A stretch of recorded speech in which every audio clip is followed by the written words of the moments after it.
Fruit సలాడ్కి కావాల్సిన పదార్థం దానిమ్మ, grapes, mango, banana, watermelon, Frooti, custard powder. ఇంకేమైనా మీకు ఫ్రూట్స్ యాడ్ చేసుకోవాలనుకుంటే యాడ్ చేసుకోవచ్చు. ఇప్పుడు 1 కప్ షుగర్ తీసుకుంటున్నాను. ఫ్రూట్ సలాడ్కి 1 లీటర్ పాలు తీసుకుంటున్నాం. ఇప్పుడు మనం లీటర్ పాలు తీసుకున్నాం కదా, ఇప్పుడు మనం స్టవ్ ఆన్ చేసుకొని స్టవ్ మీద ఒక 10-15 మినిట్స్ కాగబెట్టుకుందాం. ఇప్పుడు నేను 2 స్పూన్స్ కస్టర్డ్ పౌడర్ తీసుకుంటున్నాను. ఇది ఇప్పుడు ఉండలు లేకుండా రా మిల్క్తో కలుపుకోవాలి. 5 మినిట్స్ అయింది కదా అండి. ఇప్పుడు పాలు కూడా కాగాయి. ఈ పాలల్లో కస్టర్డ్ పౌడర్ మెల్లగా కలుపుకుంటూ ఉండాలి, లేకుంటే ఉండలు అవుతుంది.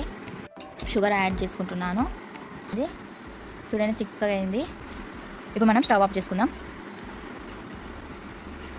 ఆఫ్ చేసుకుని ఒక 10 మినిట్స్ బయట పెట్టి ఇక మనం ఫ్రిడ్జ్లో పెట్టుకోవాలి. ఇప్పుడు ఒక 50 మినిట్స్ డీ ఫ్రిడ్జ్లో పెట్టుకుందాం. ఫ్రూట్స్ అన్నీ ఆఫ్ చేసుకున్నాను. ఇప్పుడు దీంట్లో అన్నీ వేసుకొని కలుపుకోవాలి.